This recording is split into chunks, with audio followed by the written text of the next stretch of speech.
بسم اللہ الرحمن الرحیم۔ السلام علیکم۔ او لیول اردو 3248 اس کے سلیبس کے جو ٹاپکس ہیں ان کے ہم نے رولز جو ہیں وہ سیٹ کر کے اور وہ لکھنا سٹارٹ کیا ہے ان دنوں، ان پہ ویڈیوز بنا رہی ہوں میں، اور یہ بہت امپورٹنٹ ہے۔ تو آج ہم نے ای میل رائٹنگ کے اصول لکھنے ہیں اور پڑھنے ہیں کہ کن کن چیزوں کا خیال رکھنا چاہیے ای میل رائٹ کرتے ہوئے، کیونکہ پہلے لیٹر رائٹنگ ہوتی تھی سلیبس میں، اور اس میں بہت فیملیئر تھے ہم اس سے، یعنی کہ بچے بہت فیملیئر تھے، سٹارٹ سے لیٹر رائٹنگ ہی چلتی ہے اسکول میں، لیکن ای میل رائٹنگ ایک ڈفرینٹ ہے چیز، اور تھوڑی سی چینجز ہیں اس میں، لیکن بیسک کانسیپٹ ہمارا وہی ہوتا ہے کہ ہم نے اس کوئی بھی جو ٹاپک ہے اس کو کس طرح سے ہم نے کنوے کرنا ہے کسی دوسرے تک، تو یہی اپنے ذہن میں رکھ کے ہم نے ای میل رائٹ کرنا ہے۔ تو اس کے چند اصول ہیں، دیکھ لیتے ہیں انہیں۔ ای میل لکھتے ہوئے موضوع اور متعلقہ نکات کو پڑھنا اور سمجھنا انتہائی ضروری ہے۔ جیسے میں نے سارے اصول جتنے بھی لکھے ہیں اس میں سب سے زیادہ زور میں نے اس چیز پر دیا ہے کہ جو موضوع ہمیں دیا گیا ہے اس کو ہم نے اس کے متعلق جو نکات ہیں ان کو اپنے ذہن میں رکھتے ہوئے ایک تصوراتی ہم نے ایک خاکہ تیار کر لینا ہے، اور اس میں اپنے ایک پوائنٹ سیٹ کر لینے ہیں، پوائنٹس کہ یہ چیز آنی ہے، پہلے یہ لکھیں گے پھر یہ، اور ہمیشہ جو پوائنٹس ہم نے جو کریٹ کیے ہیں ان اشاروں کی مدد سے جو دیے گئے ہیں، ہمیں 3 یا 4 اشارے ہمیں مل جائیں گے وہاں سے، اور یہ 150 ورڈز ہم نے لکھنے ہوتے ہیں ای میل رائٹنگ کے لیے، تو اگر 3 پیراگراف لکھ لیے جائیں تو انف اس پہ، لیکن جو سٹف ہو وہ ایسا کنٹینٹ جو ہے نا وہ ایسا ہونا چاہیے کہ اس کے وہ اتنا جاندار ہو کہ اس میں جو ٹو دا پوائنٹ باتیں کی گئی ہوں، اور ارریلیونٹ چیزوں کو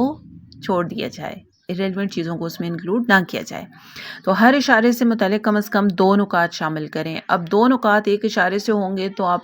دیکھ لیں کتنی آسانی سے 150 الفاظ پورے ہو جائیں گے۔ 3 پیراگراف ہم نے اس میں کر لینے ہیں، ٹھیک ہے۔ جسے ای میل بھیجی جا رہی ہے اس کے مقام اور مرتبے کا خیال رکھا جائے اور اس کے مطابق القاب استعمال کیے جائیں۔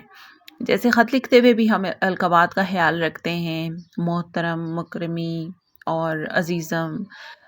یا پیارے دوست یا پیارے بھائی، یعنی کہ اس کا جو مرتبہ ہے اس کے مطابق اسے لقب دیا جائے گا جس کو ہم ای میل لکھ رہے ہیں۔ ای میل مختصر اور جامع ہو، غیر ضروری باتیں شامل نہ کی جائیں۔ وہی بات ریپیٹ ہو رہی ہے کہ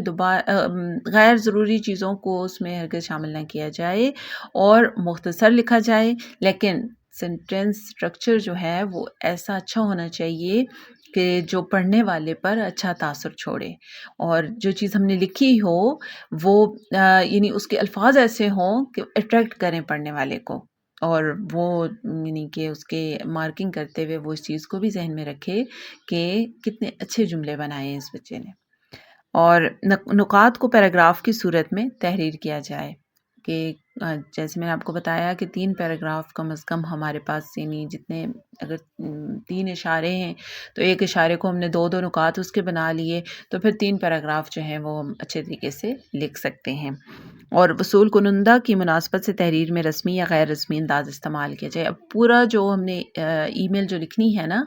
اس پوری میں جو انداز ہوگا ہمارا وہ جس کو لکھی جا رہی ہے اس کے حساب سے ہوگا۔ اگر تو کسی بڑے کو یا پھر فارمل لکھی جا رہی ہے تو پھر ہمارا وہ کچھ اور ہوتا ہے، اور اگر کسی بھائی کو، دوست کو، کسی ریلیٹیو کزن کو اسے لکھی جا رہی ہے تو پھر انداز اور ہوتا ہے۔ جس طرح خط میں ہم اس چیز کا خیال رکھتے ہیں اسی طرح ای میل رائٹنگ میں بھی خیال رکھنا ہے اس چیز کا،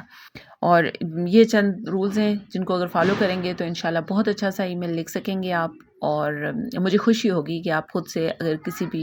ٹاپک پہ ای میل لکھ کے اور وہ شیئر کریں، تو کمنٹس میں شیئر کریں، اور آپ کا بہت بہت شکریہ۔